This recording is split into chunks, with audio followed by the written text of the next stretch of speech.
Et salut les amis, c'est Maître, j'espère que vous allez bien. Donc aujourd'hui les amis, je voulais vous parler un peu du miel. J'adore le miel et c'est vrai que le miel a beaucoup de bienfaits et je voulais en parler un peu avec vous. Donc faut savoir que j'ai pas mal de sortes de miel, je vais vous les montrer au fur et à mesure.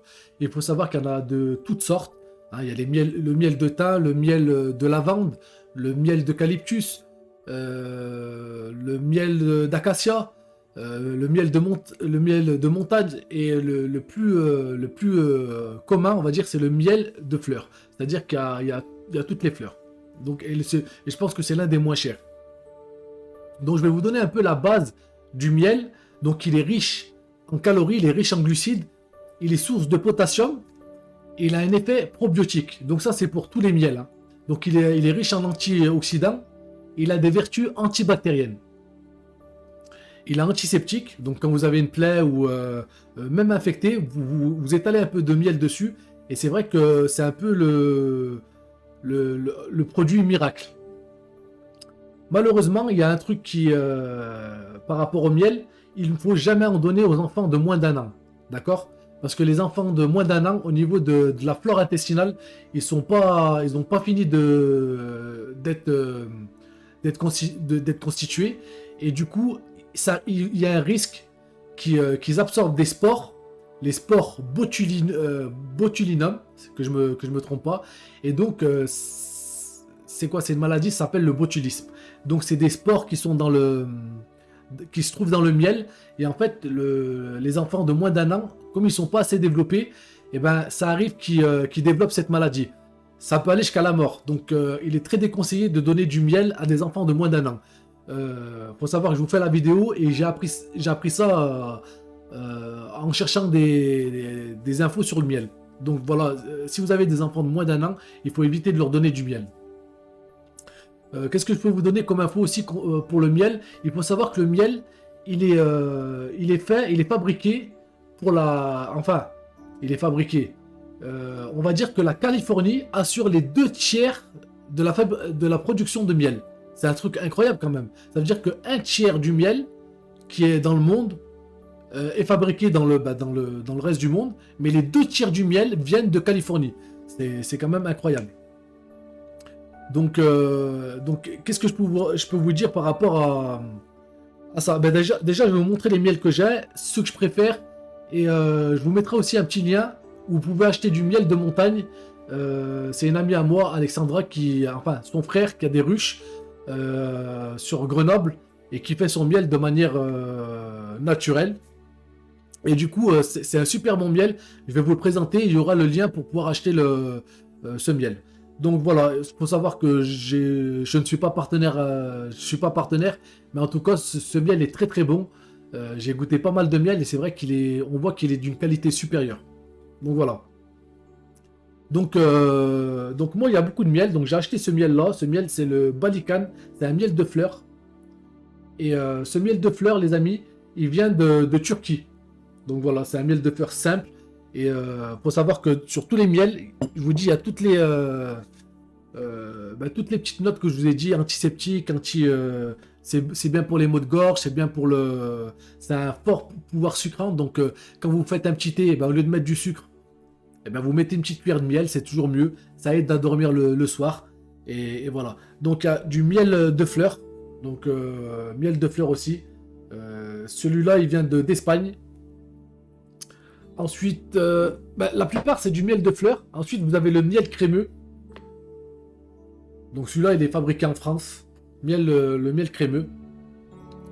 Et je vous dis une connerie parce qu'il vient pas de France du tout.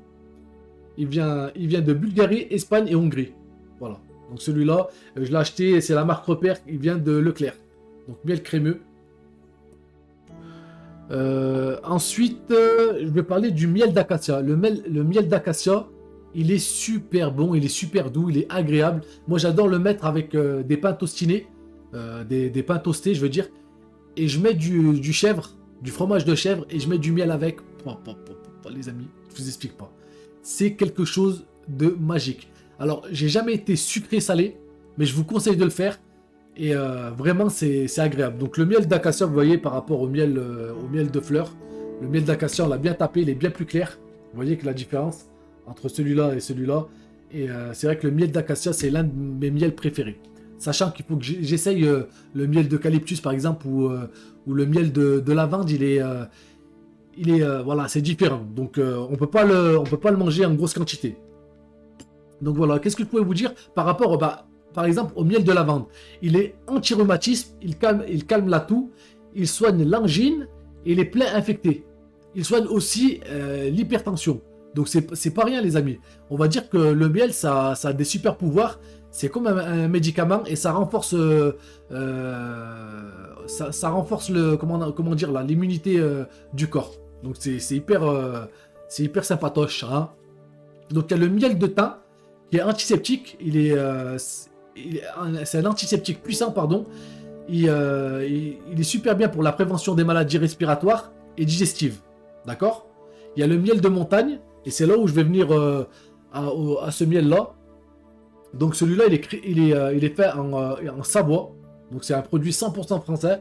Et c'est celui-là que j'ai acheté à Alexandra. Donc merci beaucoup Alexandra. Et merci à son frère qui m'a fait découvrir son miel qui est fabriqué directement de ses ruches.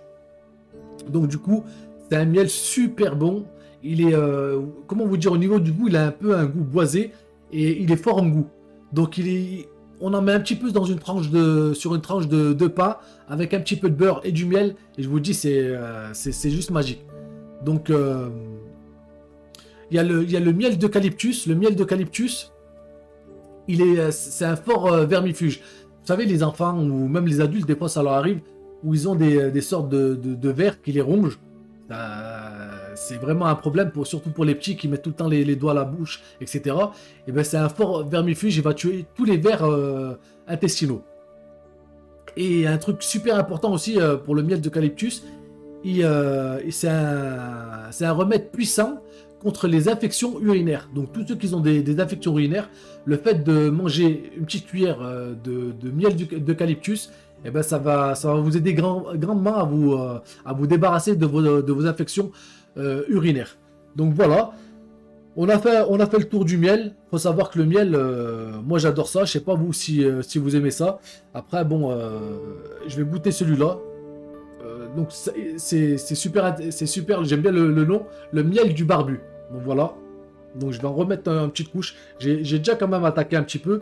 Je m'en prends souvent le matin. Ouf. Bah faut que je reprenne la muscu. J'aurais dû prendre du miel avant de faire la vidéo. Donc vous voyez j'adore la consistance. Il est bien épais. Et franchement,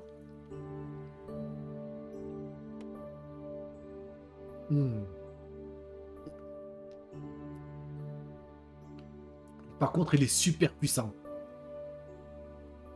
Il est super bon, les amis. Mais il est super puissant en goût. Et j'adore ça. Vraiment, une petite cuillère dans un thé. Et là, à la fin, on a un goût limite amer qui rappelle un peu les bois. La forêt, voilà. Donc du coup, ce miel, je l'adore pour ça. Il est vraiment fort. Il a du caractère, voilà.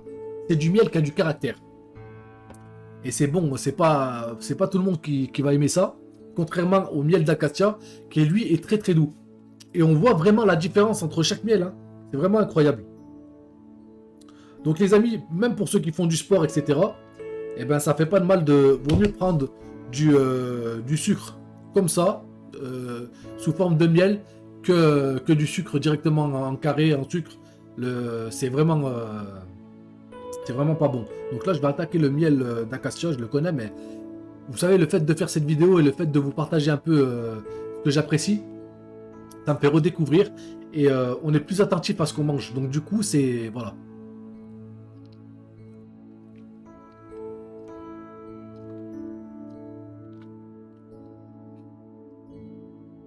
Waouh.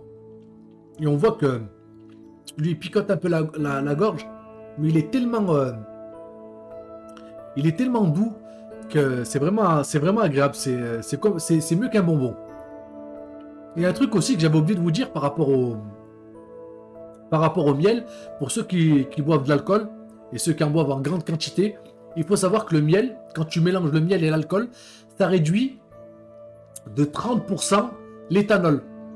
Donc du coup, ça, comment vous expliquer?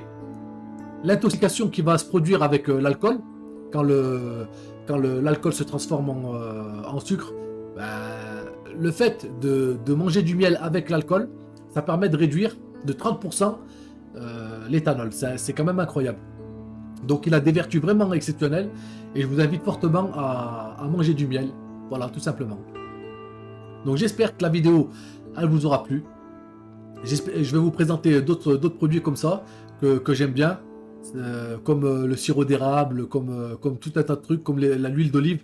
Mais c'est vrai que le miel, j'ai vraiment un coup de cœur pour ce produit. Il faut savoir aussi que, je sais pas où j'ai vu ça, mais le jour où les abeilles disparaissent de la surface de la Terre, c'est le début de la fin du monde.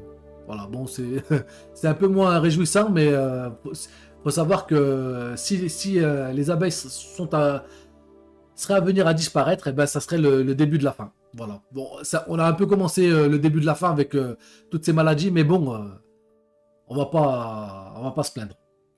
J'espère que cette vidéo vous aura plu. Je vous fais de gros bisous. Prenez soin de vous.